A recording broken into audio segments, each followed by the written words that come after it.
Okay, so I did something really dumb. I tried to do the last video without looking at my notes before and just looking at them during the video, and the result was that I did not look at my notes hardly at all. And we are now on the next video, which is episode 7, and I've already said everything because I kind of lost it and was just going and saying every single thing that I could think of. And we have a very short video now for episode 7. And I also messed up because I thought it would be a good idea to shave, and now my neck is bright red. How does it look? So, yeah, all kinds of things are going on. I cut my lip. I got a haircut last week, and I told her to take off half an inch. I should have said 1 millimeter. What happened? This happens every time something important comes up. I think I'll just get a quick little haircut and boom, bald. All right, this is episode 7. Welcome back to the crazy modern psych hacks video channel. We are going to be talking today about environmental adjustments, specifically relating to removing negative habits. So, part 1, identity design. We're setting up the way that we think and talk to ourselves. Part 2, excuse me. Part 2, we are talking about cleansing and getting rid of all of our modern addictions that stop us from succeeding.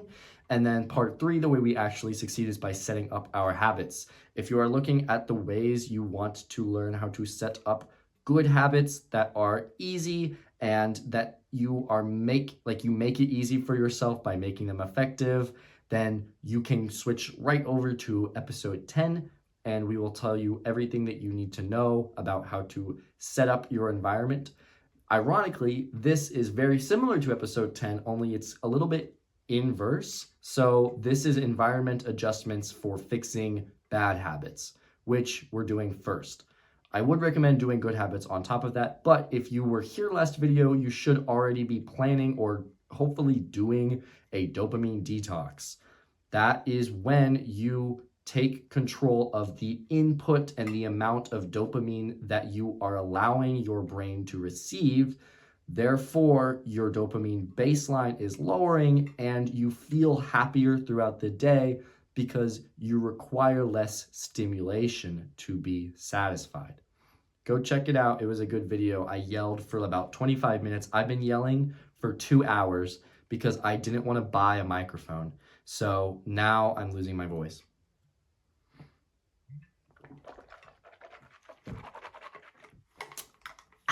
In the long run, here's our quote. In the long run, and often in the short run, your willpower will never beat your environment. The more disciplined your environment is, the less disciplined you need to be. Don't swim upstream. That is from James Clear, author of Atomic Habits. Thank you, James. Last video, we made a list of bad habits that we decided to quit in order to free up a little time and a lot of mental space. Now, we know our old self is going to fight this change because it's new and we are ready for that. We are ready for our old self to be very upset with this new change that we're throwing on ourselves because it's 2026, it's time to finally lock in, we're doing it, and we are going to kill the version of our old self that consistently wants dopamine, that consistently wants to be satisfied with doing less. We're aiming high and we're going for it. So, number 2 quote, back-to-back quotes, we're getting crazy with it, is from Alex Hormozy, and he says that resistance always shows its face when you're doing something worth doing. Right. So many people get stuck in... All right, we are back with more storage, and we are going to continue talking about your environment. So, as you know, many people get stuck in a rut of doing bad choices because their environment keeps feeding them with the same distractions and they keep going into those same situations and having the same feedback loops. Now, a habit feedback loop is comprised of 4 things. Number 1, cue. Number 2, craving. Number 3, response. Number 4, reward. Let's use an example. Say your phone buzzes. That's going to be a cue. Number 2 is response. Your response to your phone buzzing is you want to know who texted you. Number 3, oh, I totally did that wrong. All right, so sorry. Number 2 is craving. 2 is craving. You want to know who texted you. 3 is response. You pick up your phone. And number 4, the reward, you solve the mystery of who texted you. Let's do another one.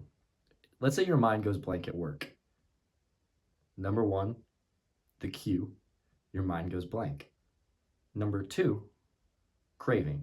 You want to alleviate the frustration you feel by distracting yourself with something else somehow.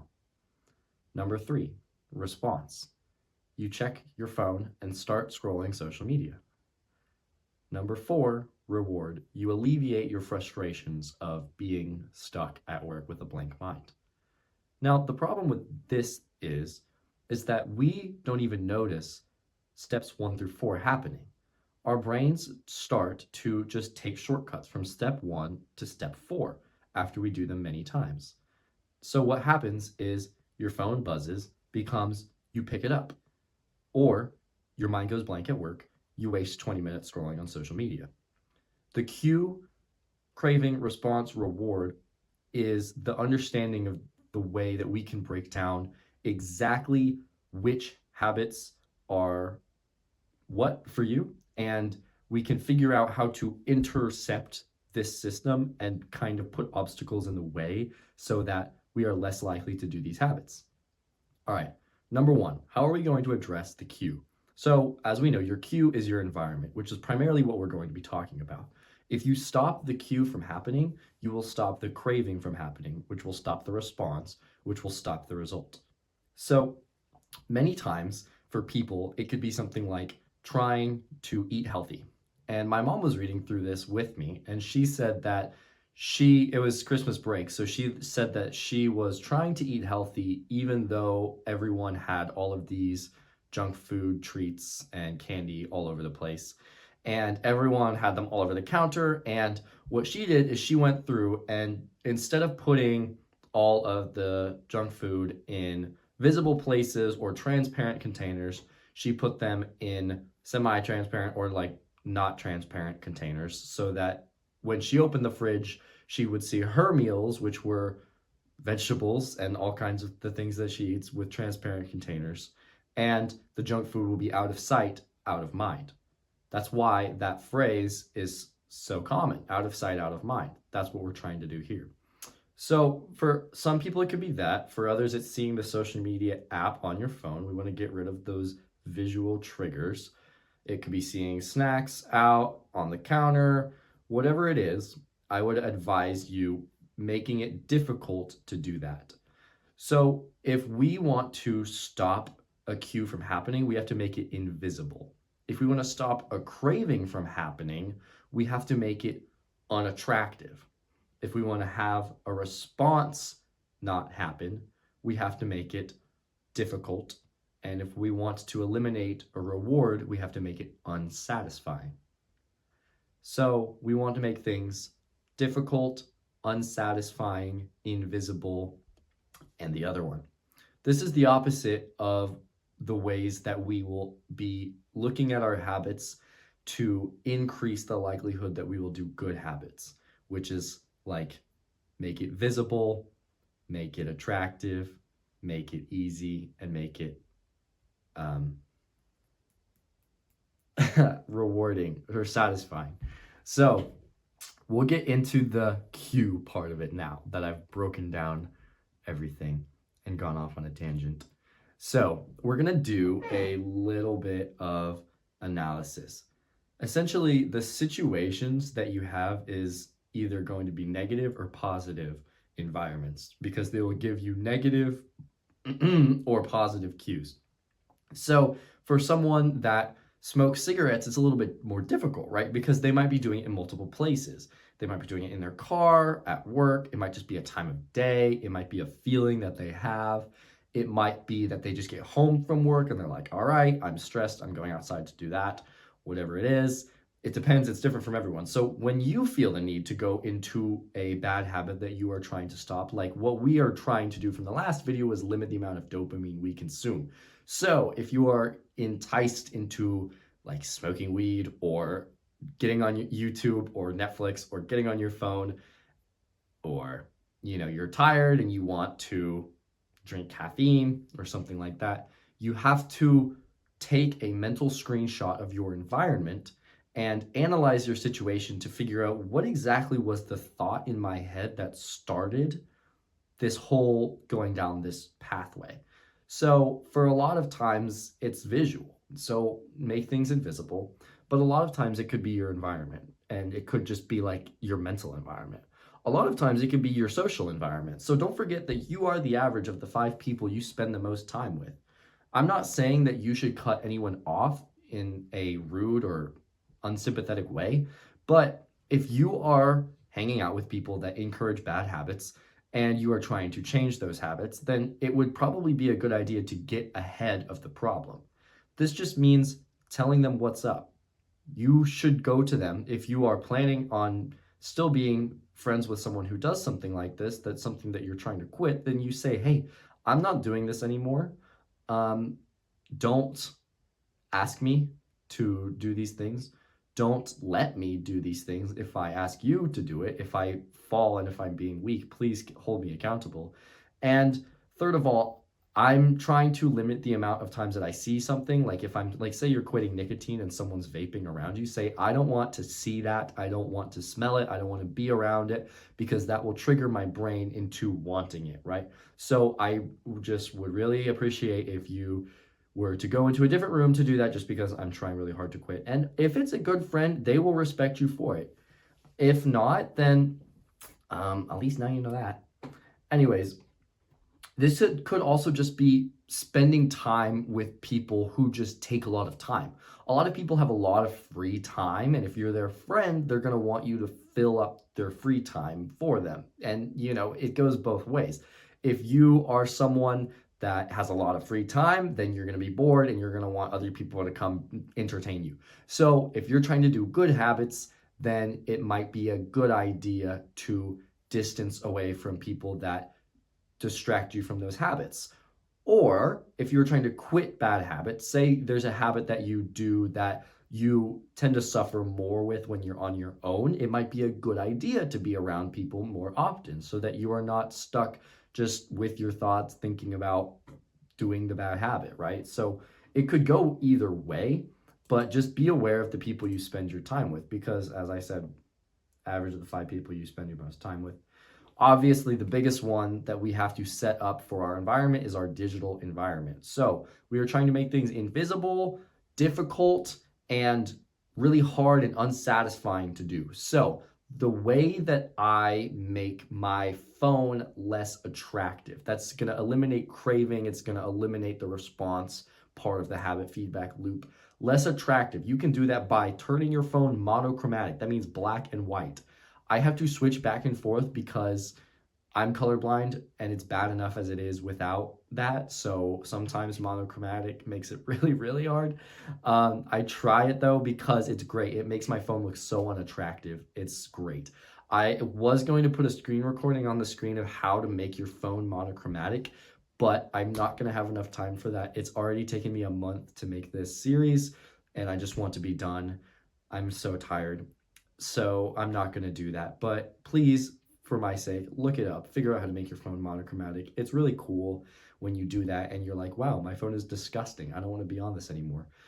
Here is another way to do it. You can make it difficult to get on your phone. So if you have a task that's really easy, like it's super, super easy, and the chances are that like the more time goes on, like the more you're going to do it, what you can do is make it very difficult to do at the beginning so that it's less easy, so that you're going to have less likely of a time doing it. So what I do is I took off Face ID like 9 months ago. I didn't even know I'd be making this video or anything, but I took off Face ID like 9 months ago, and I took off my number password, and it's now a word password. And I'm just going to tell you, I'm going to tell everyone my phone password is breathe.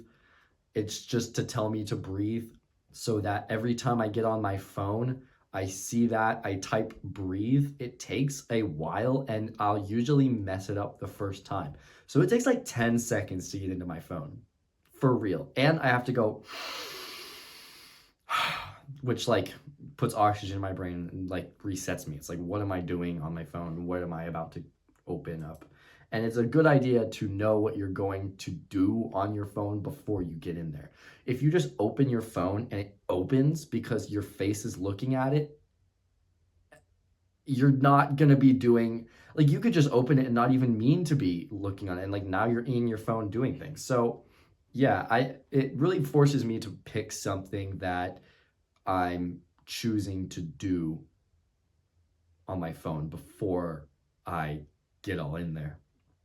And don't forget that the way to get any of this to work is we have to associate these traits with our identity. So our identity is going to be just the part of our subconscious that we integrate emotions and imagination into to start tricking, not really, but our subconscious into believing that we're better than we actually are. That's the first step. That was the whole identity design, first 3 videos. So let's use a visualization example of yourself exemplifying these traits. Imagine you are, let's say like you've hit the end of this. You don't have to worry about any of this stuff. You've done everything that I told you to do, and you're doing great on your dopamine detox. Let's say you're at a party. Everyone's playing a game, or everyone is like doing a Kahoot or something, and it's 11:30 p.m. and you scan the Kahoot code and you can't get in because your phone's locked down, right? It's like 10 p.m. bedtime. You do not get to get on your phone unless it's an emergency, and your friend has the passcode. Everyone's like, why can't you play? It's like, I don't have access to my phone. Sorry. And they're like, why can't you just put in the password? My friend has the passcode. I can't do it. I'm very sorry. And the thing is you're going to be a freak a little bit, but also people are going to respect you 100% because everyone else is hopelessly enslaved by their devices. And the fact that you have power over your device instead of the other way around is going to be impressive. And it's going to make you an exception, and you're going to stand out for sure. So anyways, you don't want to fall into your bad habits. You want to reinstate the fact that you are doing well, you are going to do this, you're going to hit it, but make sure that you prime your environment for success. So make the habits that you don't, and this is what you should write down, by the way. I'm not going to make you write anything specifically down, but for this video, episode 7, you are going to write down the 4 things that you need to do to make your environment better off for stopping bad habits. So cue, you want your cue to be invisible. Nope. Craving is number 2. You want to make it unattractive. Response, you want to make that difficult. And reward, you want to make that unsatisfying. All right, that's your applicable step. Hopefully you can tack that on to what we learned with the last video about dopamine detoxing. Hopefully that's still going well for you. Congratulations.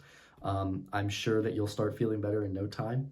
And we got 1 more episode, I think maybe 2 more episodes if I'm feeling up to it.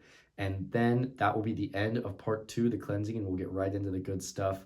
Part 3, habits. Again, go straight to video 10 if you are interested in that one, because it is everything you need to know. Anyways, I'll see you in the next video.